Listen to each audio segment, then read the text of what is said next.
పెళ్ళైనా పండగైనా వేడుక ఏదైనా పట్టు చీరల ప్రత్యేక వేదిక వారాహి సిల్క్స్. తెలంగాణ జాగృతి అధ్యక్షురాలు కల్వకుంట్ల కవిత అరెస్ట్ అయ్యారు. నార్సింగి పోలీస్ స్టేషన్కు కవితను తరలించారు. నిబంధనలకు విరుద్ధంగా మూసి పక్కనే కట్టినటువంటి శ్రీ ఆదిత్య నిర్మాణాన్ని వెంటనే కూల్చాలంటూ కవిత నిరసన వ్యక్తం చేశారు. ఆదిత్య నిర్మాణంలోకి చొచ్చుకు వెళ్లేటువంటి ప్రయత్నం చేశారు కవిత, అలాగే జాగృతి శ్రేణులు. ఉద్రిక్త పరిస్థితులు తలెత్తడంతో కవితను పోలీసులు అరెస్టు చేశారు. శాంతియుతంగా ధర్నా చేస్తూ ఉంటే అరెస్టు చేస్తారా అంటూ ప్రశ్నించారు కవిత. పెద్దల పక్షాన కాపు కాస్తూ పేదలను ఇబ్బంది పెడుతున్నారంటూ చెప్పారు కవిత. రేవంత్ ప్రభుత్వం మూల్యం చెల్లించుకోక తప్పదంటూ చెప్పారు. కల్వకుంట్ల కవిత అరెస్టు నిరసిస్తూ నార్సింగి పిఎస్ ముందు జాగృతి అనుచరులు ఆందోళన చేపట్టారు.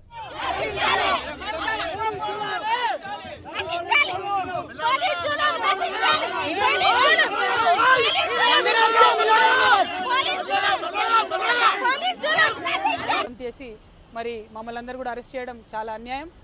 ఒక పక్క చాలా అక్రమంగా నడి మూసీలో కడుతున్నటువంటి పెద్ద బాబుల బిల్డింగ్లను వదిలిపెట్టి పేదవాళ్ళ బిల్డింగ్లను కూలగొట్టడం అన్యాయం. బీఆర్ఎస్ ప్రభుత్వం ఇచ్చినటువంటి ఆ పర్మిషన్ను కాంగ్రెస్ కొనసాగిస్తుంది. ఆనాడు జరిగిన అవినీతిని వీళ్ళు కూడా ఈనాడు కొనసాగించడం అల్టిమేట్గా పెద్దల పక్షాన ప్రభుత్వాలు ఉన్నాయని చెప్తున్నారు.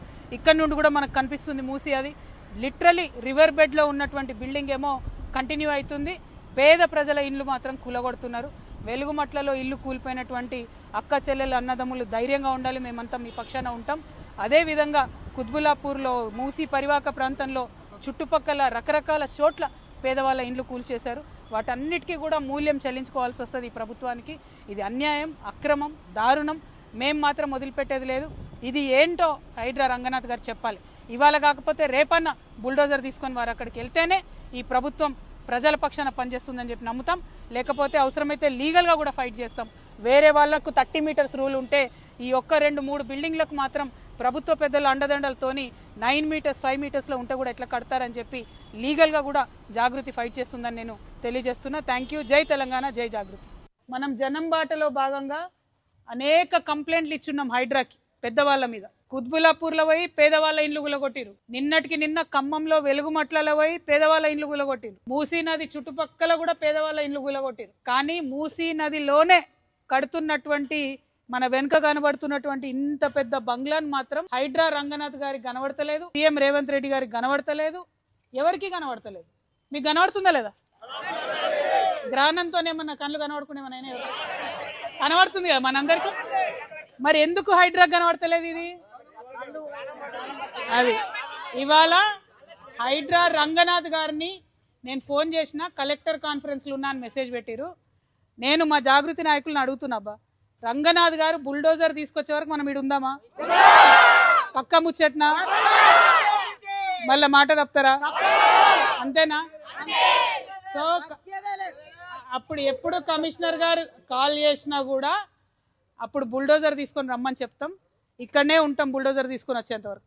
ఎందుకంటే మనం మన జనం బాటలో 4 నుంచి 5 పెద్ద పెద్ద ఇట్లాంటి బిల్డింగ్లే నదులను చెరువులను కబ్జా చేసినా ఇచ్చినాం. రంగనాథ్ గురు కూడా యాక్షన్ తీసుకుంటా అన్నారు. ఎక్కడ యాక్షన్ తీసుకోలే. యాక్షన్ ఎక్కడ తీసుకున్నారు? ఖమ్మంలో వెలుగుమట్లలో 600 మంది పేద ప్రజలను అక్రమంగా భూదాన్ ల్యాండ్లకి వెళ్ళి తీసి బయటేసారు.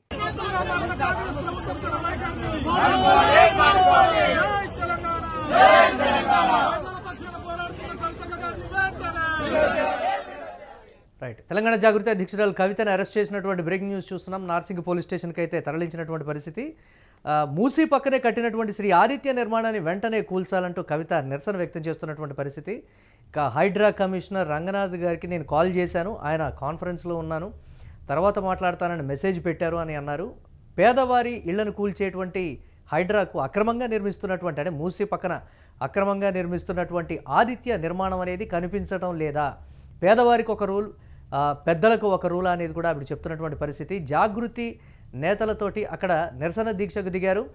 బుల్డోజర్ తీసుకొని వచ్చి దాన్ని కూలగొట్టేంత వరకు కూడా మనం ఇక్కడి నుంచి కదలొద్దు అని పిలుపునిచ్చినటువంటి నేపథ్యంలో జాగృతి శ్రేణులు కూడా ఓకే అన్నటువంటి పరిస్థితి ఉంది. ఈ నేపథ్యంలో అరెస్టు చేసి పోలీసులు ఆందోళనలో నిరసనలు ఉద్రిక్తమవడంతో పోలీసులు అరెస్ట్ చేసి నార్సింగ్ పోలీస్ స్టేషన్కి అయితే తరలించినటువంటి పరిస్థితి. కారులో అరెస్టు చేసి తరలిస్తున్నప్పుడు కారులో ఆమె చెప్పినటువంటి మాట, రేవంత్ రెడ్డి ప్రభుత్వం నిజంగా హైడ్రా కమిషనర్ రంగనాథ్ బుల్డోజర్ తెచ్చి దీన్ని కూలగొడితేనే పేదల పక్షాన ఈ ప్రభుత్వం ఉన్నట్టు, లేకపోతే పెద్దల పక్షాన ఉందని ఒప్పుకోకనే ఒప్పుకుంది అనేటువంటి మాట.